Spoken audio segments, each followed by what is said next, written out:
ॐ ब्रह्मदक्षयश्वी देवेशि भरद्वाजे पुनर्वसु हुताशिवेशि चरक प्रभृतिभ्यो नमो नमः।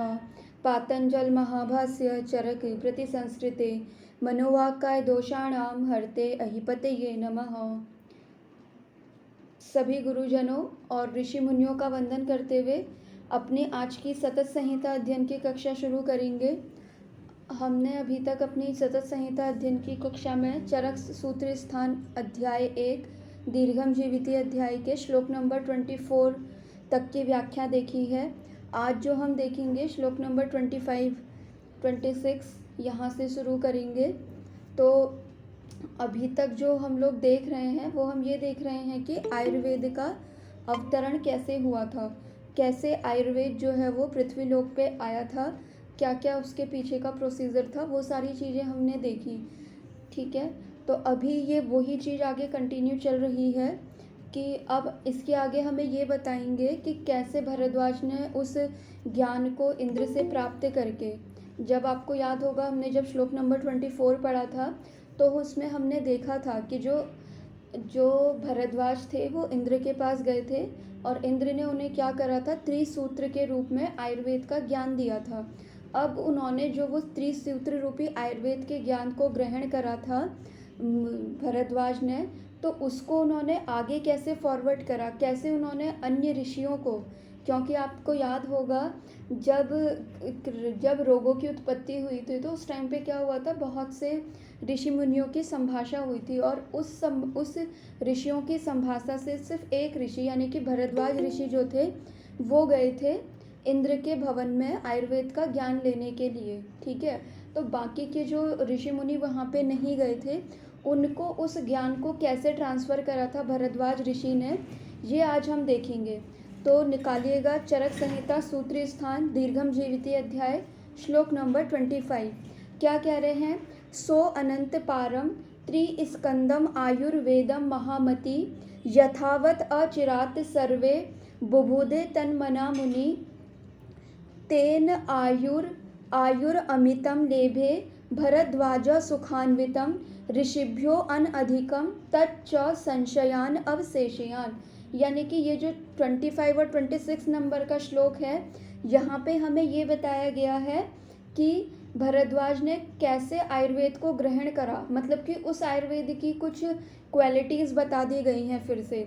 जब हम इसकी टीका देखते हैं श्लोक नंबर 25, 26 की, तो देखिए वहाँ पे क्या लिखा हुआ है, अथ उद्दिष्टम आयुर्वेदम कथम गृहीतवान भरद्वाज इति आह। यानी कि क्या कह रहे हैं, अब इसके आगे हम इस चीज़ की व्याख्या करेंगे कि किस तरीके से भरद्वाज ने आयुर्वेदम कथम गृहीतवान भरद्वाज, कि कैसे भरद्वाज ने कैसे आयुर्वेद का ग्रहण करा था। तो यहाँ से सो अनंत पार इत्यादि ये जो हम श्लोक स्टार्ट कर रहे हैं, यहाँ से हम आपको ये बता रहे हैं कि भरद्वाज ने कैसे आयुर्वेद का ग्रहण करा था। तो क्या कह रहे हैं, सो अनंत पारम त्रिस्कंदम आयुर्वेदम महामति। यहाँ पे जो श्लोक में महामति जो टर्म आया है वो आया है भरद्वाज ऋषि के लिए। तो क्या कह रहे हैं कि भरद्वाज ऋषि ने क्या करा था कि त्रिस्कंद, ठीक है, त्रिस्कंद जो होता है, जो हमने त्रिसूत्र पढ़ा, त्रिसूत्र को ही हम त्रिस्कंद भी बोलते हैं। ठीक है, तो उसमें उन्होंने क्या बोला है कि उसने त्रिस्कंद रूपी आयुर्वेद को, ऐसे आयुर्वेद को ग्रहण करा जो क्या है, अनंत पारम। अनंत पार की जब हम टीका देखते हैं तो उसमें उन्होंने क्या बताया है, तो इसमें देखिए जब हम टीका देखते हैं तो अनंतो मतलब मोक्ष, पारम यानी कि उत्कृष्ट फलम, यानी कि उन्होंने ऐसे आयुर्वेद का ज्ञान ग्रहण करा जो कैसा था, त्रिस्कंद वाला था, यानी कि हेतु लिंग औषध इनके ज्ञान से युक्त था और क्या था, अनंत पारम, अनंत पार यानी कि मोक्ष देने वाला था और उत्कृष्ट फल देने वाला था। यानी कि अगर कोई व्यक्ति आयुर्वेद के ज्ञान को ग्रहण कर रहा है या फिर आयुर्वेद शास्त्र को पढ़ रहा है तो उसको क्या होगा, मोक्ष की प्राप्ति होगी। दूसरा क्या है कि उस आयुर्वेद को जब वो पढ़ के चिकित्सा करेगा तो उससे उसको एक उत्कृष्ट फल मिलेगा। उत्कृष्ट फल वो किसी भी रूप में हो सकता है। ठीक है, आपने शायद ये वाली कोटेशन सुनी भी होगी कि चिकित्सा कभी भी निष्फल नहीं होती है। कहीं पे हमें मैत्री मिलती है तो कहीं पे हमें यश मिलता है, कहीं पे हमें धन की प्राप्ति होती है, यानी कि अर्थ की प्राप्ति होती है। तो यहाँ पे ये यही बोलना चाह रहे हैं कि भरद्वाज ने जो आयुर्वेद ग्रहण करा था वो कैसे था, अनंत पारम, यानी कि ऐसा शास्त्र था जिसका ना आदि है ना अंत है। इसको हम इस तरीके से भी समझ सकते हैं। दूसरा हम इसमें ये समझ सकते हैं कि उन्होंने ऐसे आयुर्वेद को ग्रहण करा था जो कि मोक्ष देने वाला और उत्कृष्ट फल देने वाला है। ऐसे आयुर्वेद को उन्होंने ग्रहण करा था। ठीक है, अब देखिए फिर क्या कह रहे हैं, यथावत अचिरात सर्वम बुबुदे तन्मना मुनि। उन्होंने इस आयुर्वेद को कैसे वो करा था, उन्होंने ग्रहण करा था तन्मना। तन्मना यानी कि पूरे मन से, ठीक है, पूरे ध्यान से उन्होंने ग्रहण करा था। ऐसा नहीं कि जैसे कि इसको आप इस तरीके से समझ सकते हैं, मान लीजिए हम अपनी कॉलेज लाइफ में हैं और कॉलेज में कोई टीचर सामने हमें पढ़ा रहा है, तो एक बच्चा तो क्या है कि बहुत कंसंट्रेट होकर के लेक्चर सुन रहा है, और एक बच्चा क्या कर रहा है, बस खाना पूर्ति कर रहा है, एक कान से सुन रहा है दूसरे कान से निकाल रहा है। तो इसके लिए उन्होंने टर्म यूज़ करा है तन्मना मुनि, यानी कि उन्होंने आयुर्वेद के स्त्री स्कंद रूपी अनंत ज्ञान को उन्होंने कैसे प्राप्त करा था, तन्मना होकर के यानी कि ध्यान पूर्वक उन्होंने ग्रहण करा था। ठीक है, फिर उन्होंने जो ध्यान पूर्वक ये ज्ञान ग्रहण करा था इंद्र से आयुर्वेद का, उसके बाद उसको फॉलो करके उन्होंने क्या करा था, नीचे वाली लाइन में आया है, तेन आयुर अमितम लेभे भरद्वाजा सुखान्वितम, यानी कि उस ज्ञान को प्राप्त करके भरद्वाज ने क्या करा था, सुखपूर्वक अपना जीवन व्यतीत करा था। ठीक है, क्यों करा था, क्योंकि आयुर्वेद के जो उसे उपदेश मिले थे सूत्रों के फॉर्म में, उसको उसने अपनी बॉडी में अप्लाई करना स्टार्ट करा था। दिनचर्या हो गया, ऋतुचर्या हो गया, आहार की विधियाँ हो गया, या फिर अगर व्याधि हो रही है तो उसका शमन कैसे करना है, उन सब चीज़ों का उसका विचार करा था और दीर्घ आयु को उसने प्राप्त करा था। और क्या करा था उसने, ऐसे अमित ऐसे अनंत आयुर्वेद के ज्ञान को फिर क्या करा था, ऋषियों को दिया था। ठीक है, जैसे स्टार्टिंग में ही मैंने आपको बताया था कि जो संभाषा हुई थी वो उसमें कई सारे ऋषि जो हुए थे कलेक्ट हुए थे। ठीक है, लेकिन उसमें से जो इंद्र के पास गए थे वो भरद्वाज ऋषि गए थे। अब भरद्वाज ऋषि क्या कर रहे हैं, जो ऋषि वहाँ नहीं गए थे उनको उस आयुर्वेद का ज्ञान किस रूप में दे रहे हैं, ऋषिभ्यो अन अधिकम तच्च संशयान अवशेष्यम, यानी कि जैसा उन्होंने इंद्र से ज्ञान प्राप्त करा था आयुर्वेद का, वैसा ही उन्होंने अन्य ऋषि मुनियों को दिया। उसमें ना तो उन्होंने अपनी तरफ से कुछ अधिक ऐड करा, ना ही उन्होंने अपने मन से उसमें कुछ कम करा, यानी कि एज इट इज़ जैसा उन्होंने ग्रहण करा था इंद्र से, उन्होंने वैसा ही वो ट्रांसफ़र कर दिया था इन द सेंस कि उसको उसके लिए उसका वचन कर दिया था, यानी कि उनको बता दिया था बोल करके। ठीक है, जैसा उन्होंने इंद्र से प्राप्त करा था। अब इसके बाद देखिए श्लोक नंबर 27, 28, 29। इस श्लोक में हमें ये बताया गया है कि भरद्वाज से उन्होंने, वो जो अन्य ऋषि थे, उन्होंने कैसे उसे ग्रहण करा। ठीक है, किस रूप में उन्होंने ग्रहण करा, सिद्धांत रूप में करा, या फिर जैसे आजकल हम लोग करते हैं कि किसी गुरु से अगर कुछ पूछना हो तो हम क्या कहते हैं कि हमारे पास एक डायबिटीज़ का पेशेंट है, हमें डायबिटीज़ की मेडिसिन बताओ। हम ये नहीं पूछते अपने गुरु से या फिर किसी टीचर से कि आप हमें इसका चिकित्सा सूत्र बताओ, इसका सिद्धांत बताओ। हम क्या पूछते हैं कि एक पेशेंट है, उसका शुगर लेवल इतना आ रहा है, हमें इसकी मेडिसिन बताइए। ठीक है, जबकि हमें क्या पूछना चाहिए कि आप हमें इसका सिद्धांत बताइए कि अगर ऐसी कॉम्प्लिसिटी लेकर के पेशेंट हमारे पास आता है तो हम इसमें कौन सा सिद्धांत अप्लाई करेंगे आयुर्वेद का।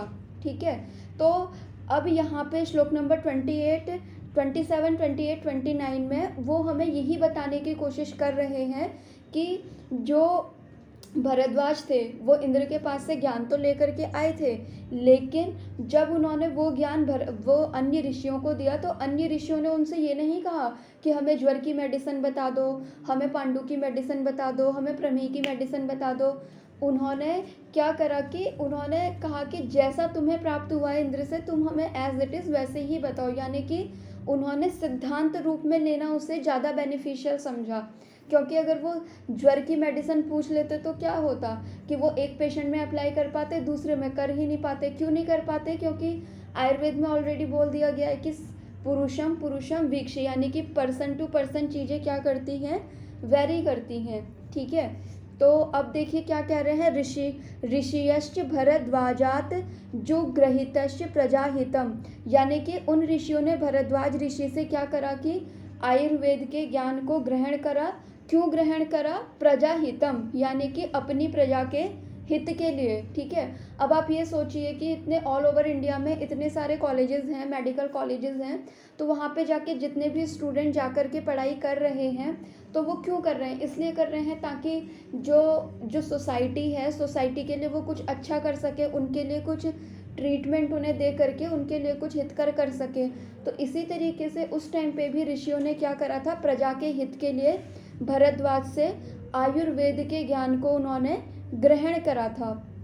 ठीक है, दीर्घम आयुष्च चिरकिशंतो वेदम वर्धमान आयुषो, यानी कि दीर्घ जीवन की प्राप्ति को मन में रखते हुए क्या करा था उन्होंने, इस आयुर्वेद के ज्ञान को आयुर्वेद के ज्ञान को प्रजा के हित के लिए भरद्वाज से ग्रहण करा था। फिर क्या कह रहे हैं, महर्षय ते ददृशु यथावत ज्ञान चक्षुषा सामान्यम च विशेषम च गुणान द्रव्याणि कर्म च समवायम च तत् ज्ञात्वा तंत्र उक्तम विधिम आस्थिता लेभिरे परम शमम जीवितम च अपि नित्वरम, यानी कि क्या कह रहे हैं कि अब उन्होंने किस तरीके से ग्रहण करा वो बता रहे हैं। तो क्या कह रहे हैं, महर्षियों ते ददृशु यथावत ज्ञान चक्षुषा, यानी कि उन्होंने अपने ध्यान चक्षुओं से किसका ज्ञान ग्रहण करा, सामान्य सिद्धांत सीखा, विशेष सिद्धांत सीखा। ठीक है, गुणों के बारे में सीखा, द्रव्य के बारे में सीखा, कर्म के बारे में सीखा, समवाय क्या होता है ये सीखा। फिर इसको जान करके उन्होंने क्या करा कि अपने मन में तंत्र के रिगार्डिंग अपनी एक रूपरेखा तैयार करी। ठीक है, मतलब आप ये सोचिए कि अगर मुझे आयुर्वेद सीखना है तो मैं भी क्या करूँगी, किसी गुरु के पास जाऊँगी और उनसे पूछूंगी कि आयुर्वेद किस किस तरीके से काम करता है। तो वो गुरु जो है वो मुझे बताएंगे ना कि आयुर्वेद जो है वो बेसिकली काम करता है दोषों के ऊपर, बिना दोषों के आयुर्वेद में कुछ नहीं होता है। ठीक है, तो उन्होंने मुझे क्या करा कि दोषों का कॉन्सेप्ट मुझे समझाया। फिर धीरे धीरे करके उन्होंने मुझे दोषों के गुणों के बारे में समझाना स्टार्ट करा। फिर जब दोषों के गुणों के बारे में बताया, फिर उनकी चिकित्सा हम कैसे करेंगे वो बताया। अब वो चिकित्सा हमें कैसे करनी है उसके लिए कुछ बेसिक प्रिंसिपल हैं, जैसे सामान्य हो गया, विशेष हो गया, गुण हो गया, द्रव्य कैसे हमें यूज़ करने हैं, कैसे हमें कर्म का यूज़ करना है। जैसे आपने देखा भी होगा, अगर कोई पेशेंट आता है या फिर आप अपने किसी गुरु से कुछ पूछते होंगे तो वो सिंपली क्या बोल देते होंगे कि अरे ऐसा पेशेंट है तो इसमें ना लेखन कर्म करा दो, इसमें रूक्षण कर्म करा दो, इसमें भृंगण करा दो, इसमें तर्पण करा दो। ठीक है, तो इस तरीके के कर्म वगैरह इन सभी को ही उन्होंने क्या करा कि इन सभी के ही बारे में जान करके, इन सभी के ही बारे में सोच विचार करके उन्होंने क्या करा कि आयुर्वेद के शास्त्र में बताई हुई जो विधियां हैं उनको उन्होंने क्या करा कि आत्मसात करना शुरू करा। ठीक है, ऐसा नहीं कि उन्होंने भरद्वाज से ऐसे कह दिया कि मुझे इसकी मेडिसिन बता दो, उसकी मेडिसिन बता दो। उन्होंने क्या करा कि सामान्य का, विशेष का, गुण, द्रव्य, कर्म, इन सब का ज्ञान अर्जित करके फिर आयुर्वेद के शास्त्र को उन्होंने समझा। ठीक है, और समझ करके फिर उन्होंने क्या करा कि आयुर्वेद के जो उपदेश थे उसका उन्होंने क्या करा कि अनुष्ठान करा कि यानी कि उनको क्या करा, फॉलो करना स्टार्ट करा। और फिर क्या करा कि उन्होंने आयु की प्राप्ति करते हुए अच्छा जीवन जिया। ठीक है, अब देखिए उसके बाद श्लोक नंबर 30 और 31 नंबर के श्लोक में जो है, देखिए ये वाला जो अभी चल रहा है ना पैटर्न, इसमें जो है ज़्यादा हमें समझने का कुछ है नहीं, बस हमें एक शास्त्र पढ़ने का एक तरीका, एक हमें समझना है कि हमें कुछ भी चीज़ मिस नहीं करनी है, क्योंकि अगर हम एक श्लोक भी मिस करेंगे तो हमारी काफ़ी सारी चीज़ें जो है वो गायब हो जाएंगी, यानी कि हमें समझ नहीं आ पाएगा। अगर देखिए हमने 28-29 नंबर का श्लोक अगर हमने स्किप कर दिया तो आगे चल के जब सामान्य विशेष सिद्धांत के बारे में बताएंगे तो हमें लगेगा कि ये कहाँ से आ गया निकल करके। ठीक है, तो इसीलिए हमें एक एक श्लोक को पढ़ना ज़रूरी होता है। अब जैसे कि हमने श्लोक नंबर 24 पढ़ा था कि त्रिसूत्र आयुर्वेद होता है, फिर उसके बाद हमने त्रिसूत्र आयुर्वेद पढ़ा, फिर हमने ये देखा कि कैसे उन्होंने वो ज्ञान आगे फॉरवर्ड करना। वरना क्या है कि अगर हम स्किप करते हुए चलते तो हमें क्या लगता है कि हाँ, ब्रह्मा नाम के एक भगवान जी थे, उन्होंने बस एक जादू की छड़ी घुमाई और आयुर्वेद बना दिया, जबकि ऐसा कुछ नहीं है। अभी जब आगे के आप श्लोक देखेंगे तो उसमें आपको पर्टिकुलर पता चलेगा कि कैसे आयुर्वेद का शास्त्र जो है वो बुक के फॉर्म में निकल करके आया, ठीक है, कैसे उससे अग्निवेश तंत्र बना, और अग्निवेश तंत्र फिर हम लोग के सम्मुख है, जिसे हम चरक संहिता के रूप में पढ़ते हैं। फिर क्या कह रहे हैं श्लोक नंबर 31 में, अथ मैत्री परह पुण्यम आयुर्वेदम पुनर्वसु शिष्येभ्यो दत्तवान सडभ्य सर्वभूत अनुकंपया अग्निवेशश्च भेलश्च जतुकर्णः पराशरा हारितः शारपाणिश्च जगृहूतो तन्न मुने वचः। अब क्या कह रहे हैं कि भरद्वाज ने उन ऋषियों को दिया था, उन ऋषियों ने उसे ग्रहण करा। अब आते हैं पुनर्वसु आत्रेय, जिसके ऊपर ये पूरी संहिता चल रही है। आप देख भी रहे होंगे कि जब हम चैप्टर पढ़ते हैं तो उसमें देखते हैं था तो दीर्घम जीवितम अध्यायम व्याख्याश्याम इति है स्म भगवान आत्रेय, ठीक है, आत्रेय पुनर्वसु का नाम आता है उसमें, ठीक है। तो अब ये पुनर्वसु का कॉन्सेप्ट आ रहा है कि फिर क्या कह रहे हैं कि ये जो आयुर्वेद का ज्ञान था उससे जो पुनर्वसु थे उन्होंने पुण्य यानी कि अथ मैत्री परम यानी कि मैत्री परम की अगर आप टीका देखेंगे तो उसमें उन्होंने बताया है कि सर्व प्राणीषु आत्मनिवम बुद्धि, यानी कि ऐसी अगर किसी की मैत्री बुद्धि है, इसका मतलब क्या, उसकी बुद्धि ऐसी है कि वो हर प्राणियों में मैत्री रखता है, उनसे करुणा रखता है, उनमें प्रेम रखता है, ठीक है।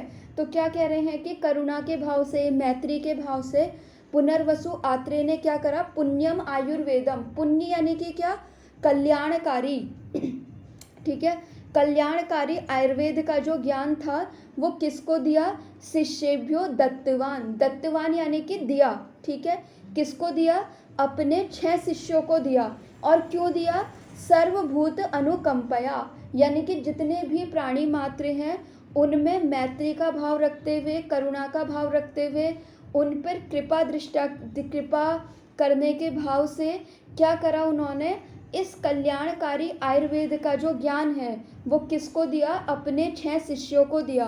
अब इनके 6 शिष्य कौन कौन थे, उनके नाम दे दिए हैं श्लोक नंबर 31 में। क्या कह रहे हैं, अग्निवेश, भेल, जतुकर्ण, पराशर, हारित, क्षारपाणी, ठीक है। इस तरीके से इन्होंने इसके 6 शिष्य बताए हैं। तो जो पीजी का एग्ज़ाम होता है या फिर कॉम्पिटिटिव एग्ज़ाम होते हैं उसमें कभी कभी इन शिष्यों के नाम पूछ लिए जाते हैं, तो आप इन शिष्यों के नाम भी जो है अंडरलाइन करके रखिएगा। और कभी कभी सिंपली ये पूछ लिया जाता है कि पुनर्वसु आत्रेय के कितने शिष्य थे, ठीक है, तो कितने शिष्य थे, 6 शिष्य थे जिसे कि पुनर्वसु आत्रेय ने कल्याणकारी आयुर्वेद का ज्ञान दिया हुआ था। और आपने देखा भी होगा कि जितने भी नाम इन्होंने यहाँ पे दिए हैं, जैसे अग्निवेश है तो अग्निवेश संहिता हमें चरक संहिता देखने को मिलती है, भेल संहिता देखने को मिलती है, पराशर संहिता देखने को मिलती है। पराशर संहिता जो है वो एक तरीके से आई थिंक ज्योतिष से रिलेटेड है। फिर इसके अलावा हारित संहिता हमें देखने को मिलती है, क्षारपाणी संहिता हमें देखने को मिलती है, ठीक है। तो उन्होंने क्या करा कि पुनर्वसु आत्रेय ने अपना ये जो आयुर्वेद का ज्ञान था वो सभी भूतों की अनुकंपा करते हुए, यानी कि प्राणी मात्र पर दया के भाव से क्या करा कि अपने 6 शिष्यों को दिया। और उन 6 शिष्यों के नाम क्या थे वो हमें यहाँ पे बता दिया गया है। अब देखिए हारित संहिता भी मिलती है, जैसे कि सर बता रहे हैं, हारित संहिता भी आपको देखने को मिलती है, ठीक है। अब देखिए श्लोक नंबर 32, 33 में यहाँ पे आपको ये बताया जाएगा कि किस तरीके से इन 6 शिष्यों में से सबसे पहले जो तंत्र का निर्माण करा था वो अग्निवेश ने करा था, ठीक है। अब देखिए जो पुनर्वसु आत्रेय थे उन्होंने तो ज्ञान कैसे दिया, जैसे कि मैं अभी बोल रही हूँ आप लोग सुन रहे हैं, ठीक है। तो उस टाइम पे भी पुनर्वसु आत्रेय ने क्या करा था कि वो बोल रहे थे और उनके ये जो 6 शिष्य थे वो सुन रहे थे। पुराने टाइम पे आपको पता होगा कि उस टाइम पे लिखने का इतना कुछ फॉर्मेट रहता नहीं था, तो सुन करके ही लोग ज्ञान लिया करते थे, ठीक है।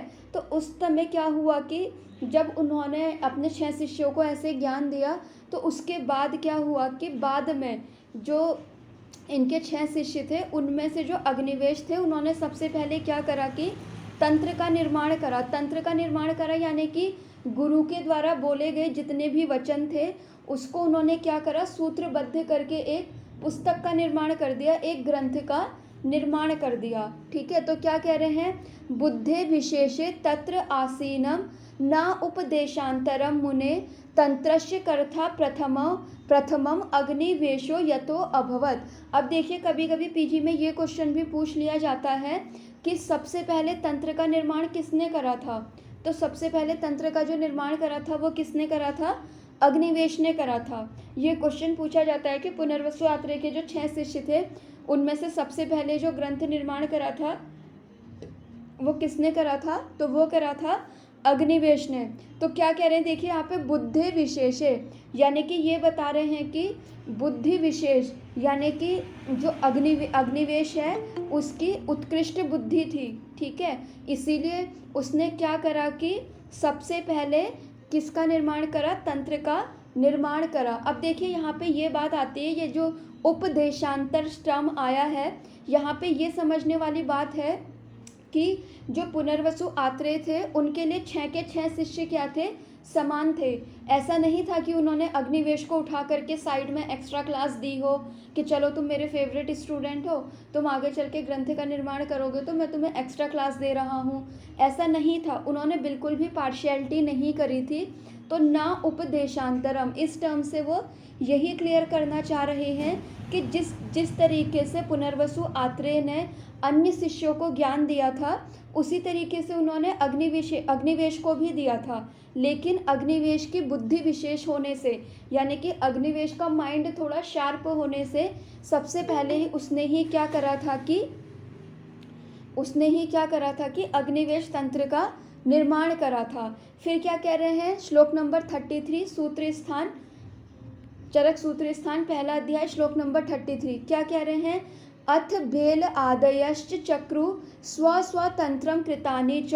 क्या कह रहे हैं कि अग्निवेश के बाद फिर जो भेल, जतुकर्ण, हारित, क्षारपाणी, ये जो अन्य जो शिष्य थे उनके, उन्होंने भी क्या करा कि अपने अपने तंत्र का निर्माण करा। ठीक है, अब देखिए यहाँ पे एक पद्धति बता रहे हैं कि अगर हम अपने गुरु से ज्ञान ले रहे हैं, ठीक है, और उस ज्ञान को जब हम बुक के फॉर्म में निकाल रहे हैं तो हमें क्या करना चाहिए, यहाँ पे उस चीज़ का गाइडेंस दी गई है। अभी जैसे कि सिंपली अगर आज के कंटेक्स्ट में अगर मैं इसको आपको समझाऊं तो आप ये समझिए कि जब हम पीजी करने के लिए जाते हैं किसी गाइड के अंदर, तो हम क्या करते हैं, अपनी थीसिस सबमिट करते हैं। ठीक है, तो थीसिस सबमिट करने से पहले हम क्या करते हैं, हमारे जो गाइड होते हैं, को गाइड होते हैं, उनको क्या करते हैं, उनको अपनी थीसिस दिखाते हैं, सुनाते हैं। जब वो फाइनलाइज करते हैं तब हम आगे उसे अप्रूव करते हैं ना।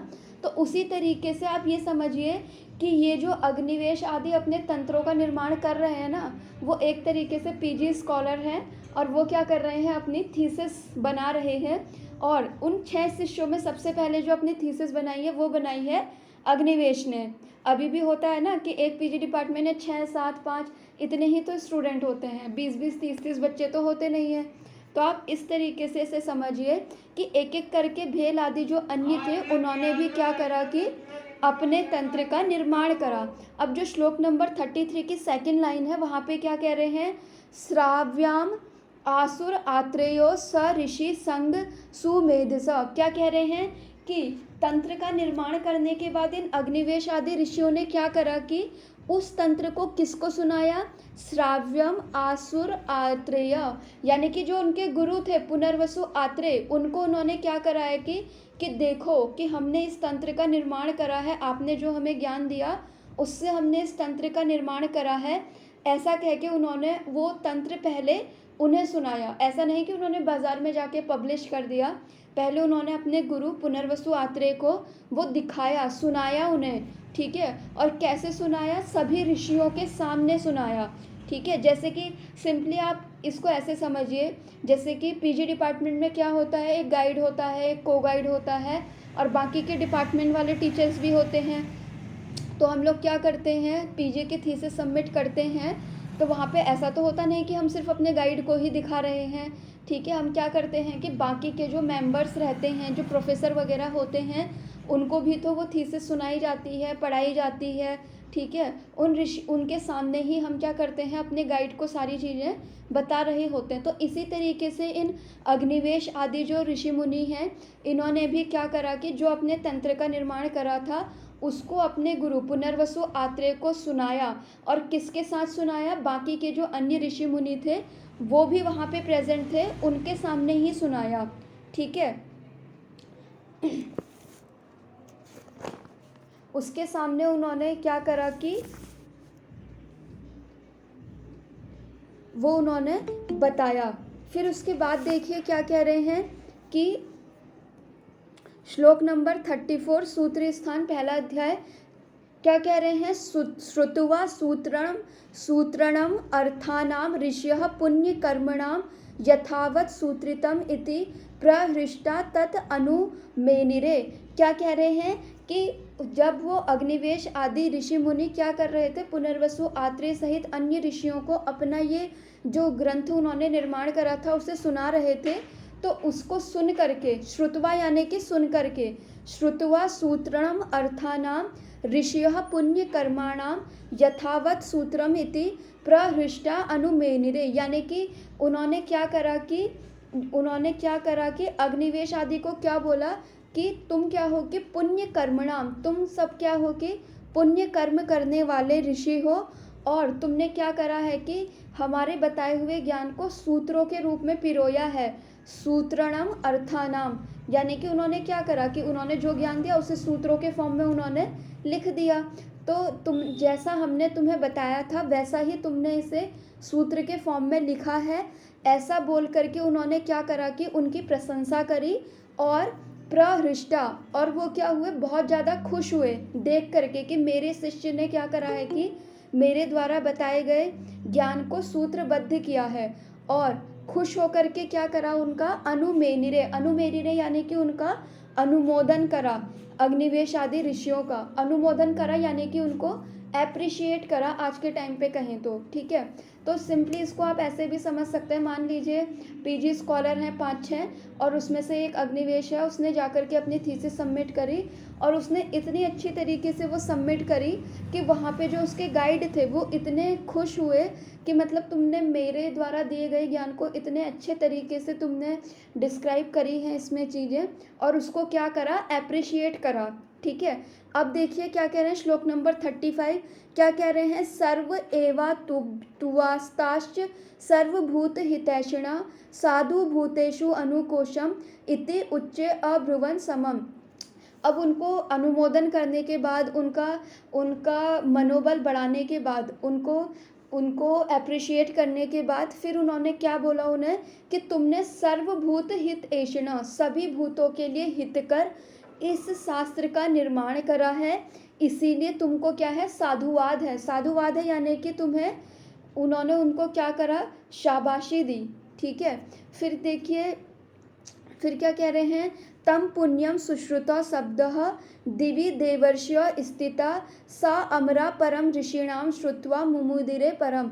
अब देखिए, अब इसके बाद क्या हुआ, अब उन्होंने तंत्र का निर्माण तो कर दिया। अब तंत्र का निर्माण करने के बाद क्या क्या चीज़ें हुई, जैसे कि आप सिंपली इसको ऐसे भी समझ सकते हो कि जब किसी की थीसिस सबमिट होती है, चाहे वो पीजी पीएचडी कर रहा हो या पीजी कर रहा हो, तो क्या होता है कि फिर वो खुशी के रूप में क्या करते हैं, पार्टी वगैरह देते हैं ना, जा करके अपने थीसिस, अपने जूनियर्स को, अपने गाइड को, को गाइड को, तो उसी तरह गिफ्ट्स वगैरह देते हैं। तो उस टाइम पे जो परंपरा थी, उस टाइम की तरह वहाँ पे भी क्या हुआ, सेलिब्रेशन हुआ, ठीक है। उन्होंने क्या कहा कि तुमने भूतों के ऊपर यानी कि सभी प्राणी मात्र पर अनुकंपा का भाव रखते हुए, उनका हित चाहते हुए तुमने क्या करा कि इस शास्त्र का तुमने निर्माण करा है और उनको साधुवाद दिया, यानी कि उनको बहुत ज़्यादा वाहवाही दी, ठीक है, शाबाशी दी उन्हें। फिर उसके बाद क्या कह रहे हैं कि उनके इन पुण्य यानी कि कल्याणकारी शब्दों को सुन करके जो देवता थे, ठीक है, देवता ऋषिगण वगैरह थे, वो भी उच्च उच्च स्वर में पुण्यमय शब्द क्या करने लगे, गान करने लगे और उनकी प्रशंसा करने लगे, ठीक है। तो देखिए यहाँ पे इन्होंने ये बोला है कि देखिए ये जो संहिताएँ उस टाइम पे लिखी गई थी ना, जो सतयुग वाला काल था उस टाइम पे एज़ सच कोई डिज़ीज़ होती नहीं थी, ठीक है। जैसे कि जो भगवान राम के वाला जो टाइम है, उस टाइम पे कोई डिज़ीज़ वगैरह एज़ सच होती नहीं थी। सतयुग जिसे हम कहते हैं, मतलब उस टाइम पे जो व्याधियाँ होती भी थी तो वो नॉर्मल होती थी। जैसे ओल्ड एज अगर किसी की आ रही है तो नेचुरली जो व्याधियाँ होने वाली होती थी वो होती थी। उस टाइम पे कोई भी आहारज या विहारज रोग नहीं हुआ करते थे, ठीक है। लेकिन जैसे जैसे युग चेंज हुआ, सतयुग के बाद कृतयुग आया, कृतयुग के बाद त्रेता युग आया, तो इस तरीके से कृत के अनुसार क्या हुआ कि लोगों की एक तो आयु का ह्रास हुआ और डिफरेंट डिफरेंट तरीके की व्याधियों की उत्पत्ति हुई। अगर आपने चरक, निदान या विमान, यहाँ यहाँ कहीं एक रेफरेंस आया है कि किस तरीके से कृत युग में व्याधियों की उत्पत्ति हुई थी। तो उस टाइम पे क्या हुआ था कि लोग, जो ये ऋषि मुनि थे, जो कि पहले कहाँ रहते थे, जो कि पहले खुले वातावरण में रहते थे, ठीक है। ना वो संचय करते थे, ना वो कुटी वगैरह बना करके रहते थे, जो उन्हें फ्रेशली मिलता था वही वो खाते थे। लेकिन जैसे जैसे कृतयुग आया तो उस टाइम पे उन्होंने क्या करा कि जैसे पहले तो वो क्या करते थे, गांव-गांव में घूमते थे और घूम कर के जो उन्हें मिलता था वही खा करके अपना पेट वेट भर लिया करते थे, संचय नहीं करते थे। लेकिन धीरे धीरे करके क्या हुआ, प्रवृत्ति चेंज हुई और उन्होंने क्या करा कि घर बना करके रहना स्टार्ट करा, कुटिया बना करके रहना स्टार्ट करा। अब कुटिया बना करके रहना स्टार्ट करा तो फिर उन्होंने अनाज वगैरह भी संग्रहित करना स्टार्ट करा। अब जब अनाज घर में ही संग्रहित हो गया तो फिर जो उन्हें भिक्षा मांग करके वो इधर उधर घूम करके जो खाते थे, तो उनकी फिजिकल एक्टिविटी क्या हुई, कम हुई, ठीक है। तो क्या हुआ कि सेडेंट्री लाइफ स्टाइल हुई। अब जब संग्रह की इच्छा मन में आई, तो संग्रह की इच्छा आने से क्या हुआ कि इच्छा भी हुई, लोभ हुआ, द्वेष हुआ, तो ये सारी प्रवृत्तियां बढ़ी।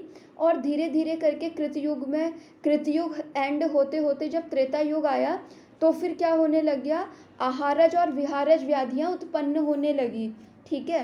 तो तब जा कर के ऋषि मुनियों के मन में आया कि हमें आयुर्वेद की ज़रूरत है, आयुर्वेद के ज्ञान की ज़रूरत है। तो उस टाइम का ही ये कंटेक्स्ट चल रहा है कि उन्होंने क्या करा कि प्रजा के हित के लिए आयुर्वेद के ज्ञान को कंपाइल करा। और जब उन्होंने इस तरीके से शास्त्र का निर्माण करा तो आकाश से जो भगवान थे, सभी देवतागण क्या करने लगे, उनकी प्रशंसा करने लगे।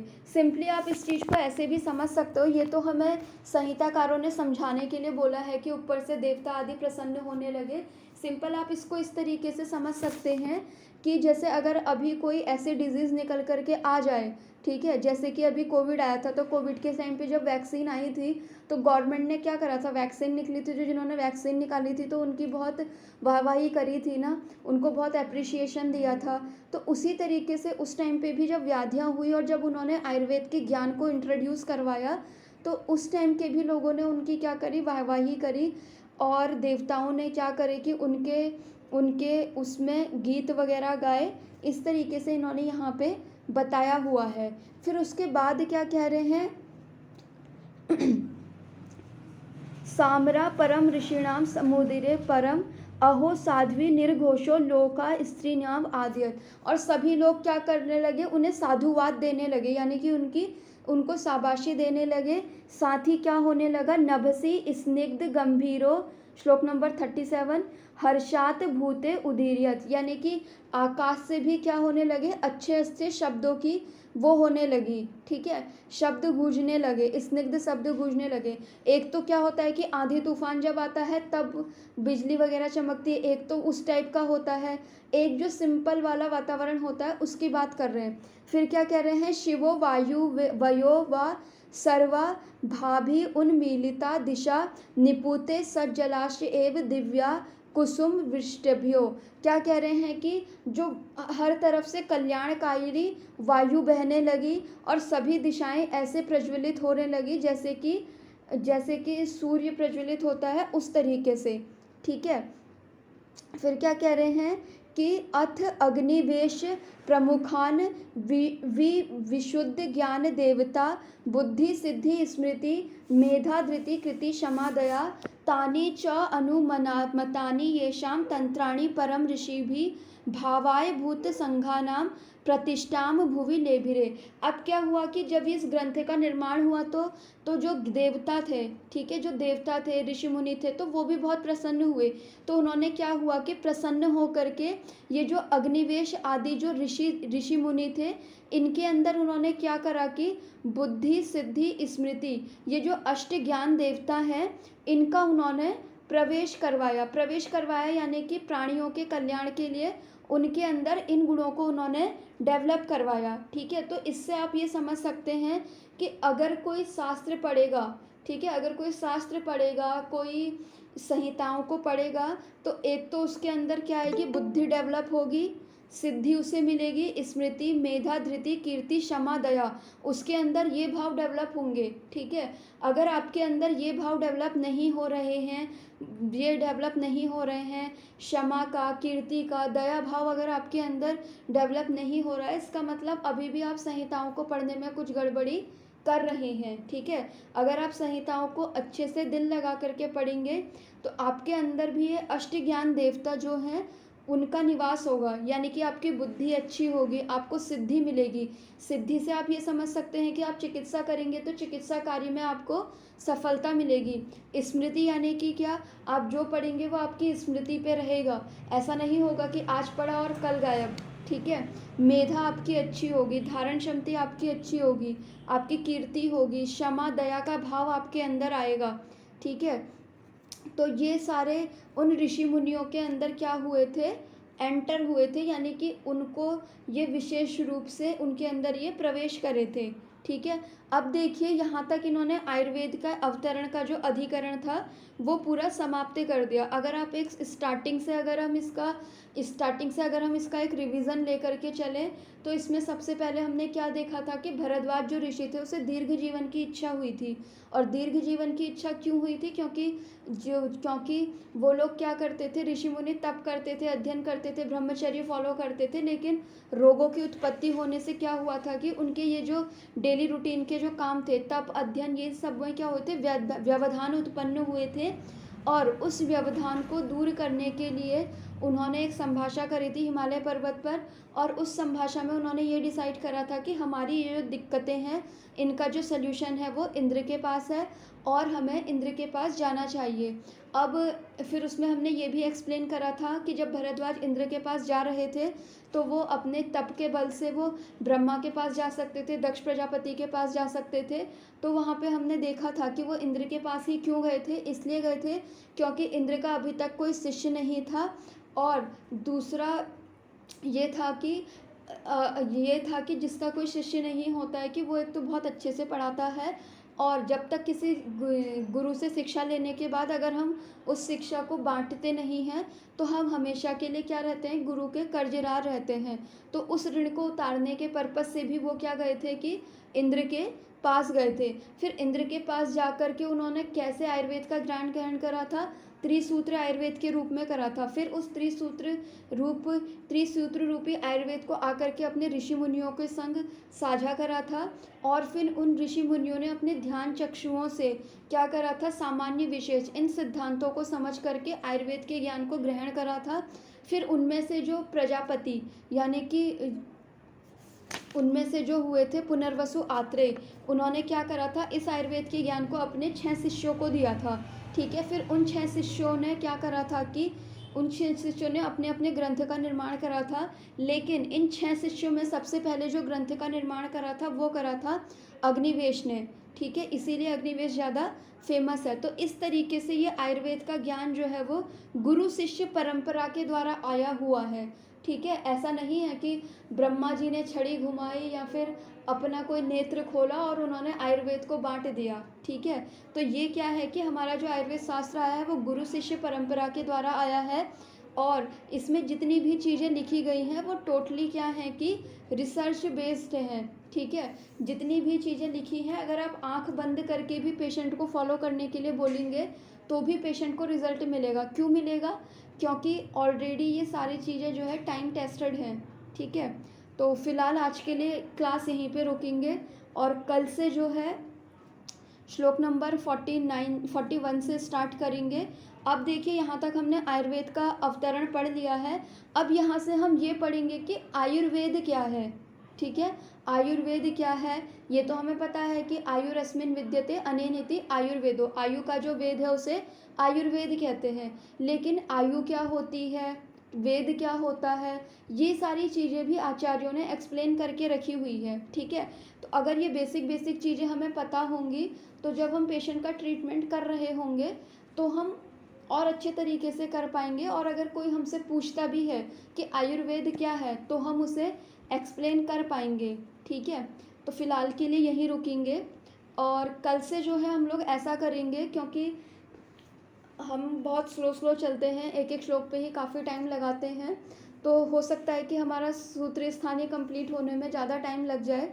तो इसीलिए हम क्या करेंगे कि जो चैप्टर्स ऐसे हैं जो कि प्रैक्टिस पॉइंट ऑफ व्यू से बहुत ज़्यादा इम्पॉर्टेंट रखते हैं वो हम पहले लेना स्टार्ट करेंगे। यानी कि जैसे कि आज मैंने सूत्र स्थान की क्लास ली है, तो कल की हमारी क्लास जो रहेगी वो सूत्र स्थान के पहले चैप्टर से ना होकर के किसी दूसरे चैप्टर से होगी। जैसे कि चरक सूत्र का जो 27वां अध्याय है वो बहुत ज़्यादा इम्पॉर्टेंट है। ठीक है, वो डाइट के पॉइंट ऑफ व्यू से, पथ्य अपथ्य के पॉइंट ऑफ व्यू से बहुत ज़्यादा इम्पॉर्टेंट है। तो कल से हम क्या करेंगे कि एक दिन जो है हम चरक सूत्र 27वां अध्याय लेंगे, एक दिन जो है हम चरक सूत्र पहला अध्याय लेंगे।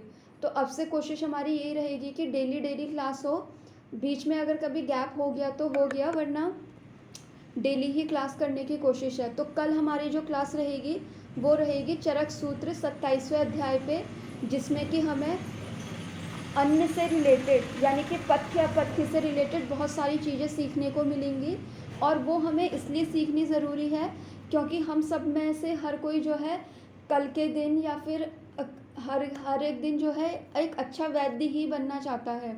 और एक अच्छे वैद्य हम तब बन पाएंगे जब हमें पथ्य अपथ्य के बारे में प्रॉपर नॉलेज होगी। ठीक है, और पथ्य अपथ्य के बारे में भी हमें दोषों के अनुसार पढ़ना है, ऐसे नहीं कि उसका फैट कंटेंट ज़्यादा है, इसमें प्रोटीन ज़्यादा है। ठीक है, तो ये हम पेशेंट को दें या ना दें। ठीक है, वो सारी चीज़ें अलग हैं, हमें दोषों के अकॉर्डिंग देखना है।